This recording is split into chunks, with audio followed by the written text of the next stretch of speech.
Hi, welcome to 7 Facts. This is the channel that holds the largest collection of facts about every country, state or territory in the world. Before we begin, I ask you to click the subscribe button. I upload 3 times a week, every week, so there's plenty of content. Wallis and Futuna is a French island collectivity in the South Pacific. It's somewhere between Tuvalu, Fiji, Tonga and Samoa. About 12,000 people live on the 2 main inhabited islands, far away from the rest of the world. Even the 2 inhabited islands are split by 260 kilometers of ocean. Officially, they are a French overseas collectivity, but the people are not French. The vast majority are Polynesian ethnics. Polynesians settled the islands that would later be called Wallis and Futuna around the year 1000 AD, when the Tongan Empire expanded into the area. The original inhabitants built forts and other identifiable ruins on the island, some of which are still partially intact. The first Europeans to settle in the territory were the French in 1837, with the arrival of Catholic missionaries. Just 5 years later, the missionaries asked for the protection of France after a part of the local population rebelled. Eventually, the Queen of Uvea, or Wallis Island, signed the treaty that established her kingdom as a French protectorate. The kings of Sigave and Alo, or the islands of Futuna and Alofi, soon followed, and thus the 3 traditional kingdoms were put under French authority, governed from New Caledonia. Mata-utu is the capital of Wallis and Futuna. Less than 1,200 people live in what is one of only 2 ports in the country.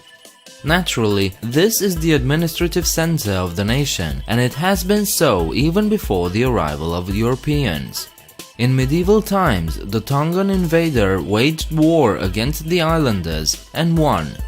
They installed their chief in mata-utu, where the ruling dynasty resides to this day.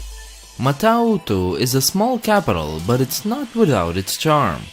Cathedrals and small stadiums dot the cityscape, surrounded by restaurants, banks and all the services you might expect. Careful though, a visitor might get lost easily, since there are no street names in the city. Not far from the capital lie the ruins of Talietumu. The site used to be the Tongan stronghold of Kolonui, built around the year 1450 AD. The whole fortress is surrounded by strong defensive walls, and it was the last holdout of the Tongan Empire until they were defeated in 1535. The stone walls surround a ceremonial center platform, restored in the 1990s. Raised walkways surrounding the site were for use only by the king, who, in his exalted state, could not touch the ground like lesser mortals. The ruins are today open to the public, so if you get a chance, go check it out. One of the most spectacular features of Wallis Island is Lake Lalalala. The lake is the largest on the island and is in a volcanic crater surrounded by jungle. What is spectacular about it is that it's an almost perfect circle, with sheer rocky cliffs falling 30 meters down to the inky 80-meter deep water, which make the greenish lake almost inaccessible. Precisely because of this, there's been a rumor that the US military dumped military equipment into the lake at the end of World War II, but this claim has never been confirmed. Getting to the lake is doable, though not easy, and you will be met with a spectacular view, but actually getting down to the lake is next to impossible without special gear. When you visit Wallis and Futuna, you have the chance to take a true vacation. Yes, there are cars, electricity, TV and Wi-Fi and other creature comforts, but that's where the similarities to other vacation hotspots end. You won't find crowded tourist shops filled with t-shirts and other trinkets. You won't have to carefully plan out a schedule of attractions to see. You won't have to deal with crowds or trying to navigate the public transportation system. Instead, you'll get to sit back, relax, and enjoy the solitude. Wallis and Futuna are gorgeous, but they are not nearly as popular as other Pacific islands. When French missionaries arrived in the 19th century, they managed to convert the entire population to Christianity in just 5 years.